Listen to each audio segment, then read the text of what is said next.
semuanya, saya Suci. Di sini saya ingin membacakan mengenai sejarah Kerajaan Pajang. Yang pertama itu ada letak kerajaan. Letak kerajaan Pajang terletak di Pajang di sekitar kota Surakarta atau Solo, Jawa Tengah. Ibu kotanya berada di kota Pajang yang sekarang termasuk wilayah Kabupaten Sukoharjo.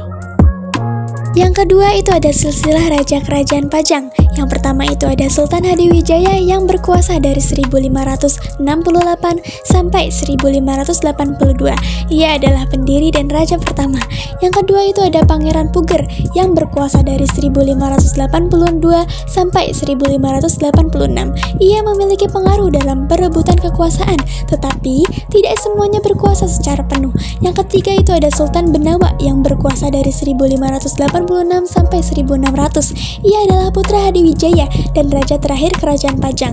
Setelah Sultan Benawa wafat, Pajang melemah dan akhirnya disatukan ke Mataram oleh Penebahan Senapati.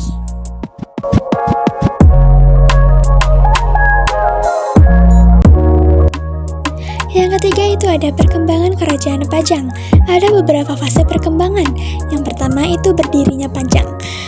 Kerajaan Pajang dibangun oleh Hadiwijaya atau Jaka Ningkir setelah Demak melemah, dan Pajang mencari penerus kekuasaan Islam di Jawa Tengah.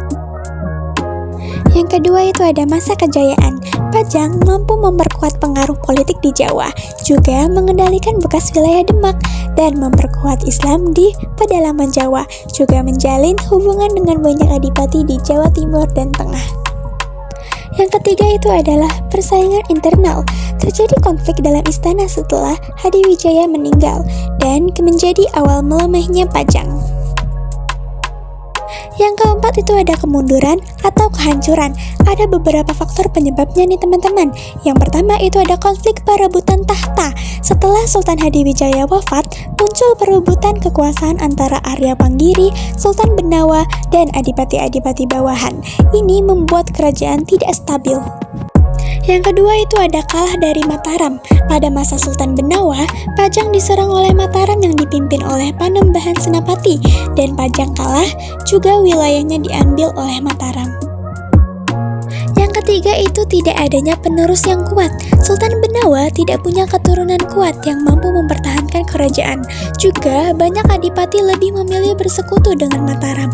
Dan pada akhirnya, sekitar tahun 1586 sampai 1600, Kerajaan Pajang resmi bergabung ke Kerajaan Mataram.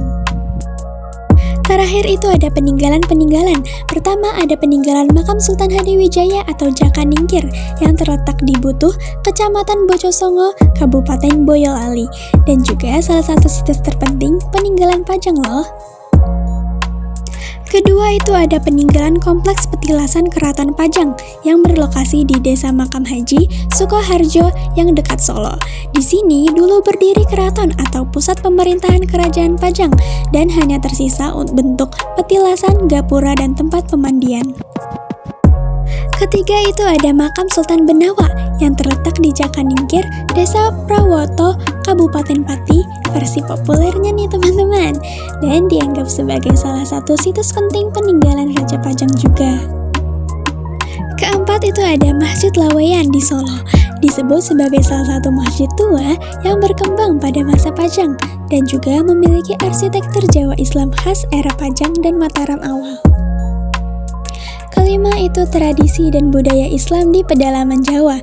Walaupun bukan benda fisik, tetapi merupakan peninggalan budaya penting, yaitu tradisi keagamaan Islam ala Demak Pajang dan juga pola pemerintahan Jawa Islam yang kelak diwarisi Mataram. Terakhir itu ada cerita dan naskah kuno terkait Jaka Ningkir, termasuk kisah babat, tanah Jawi, dan serat Jaka Ningkir. Meskipun bentuk manuskripnya banyak ditulis pada masa sesudahnya, isinya menggambarkan sejarah dan tradisi Pajang. Sekian dari saya harap video yang saya buat ini sangat bermanfaat untuk kalian semua. Sampai jumpa!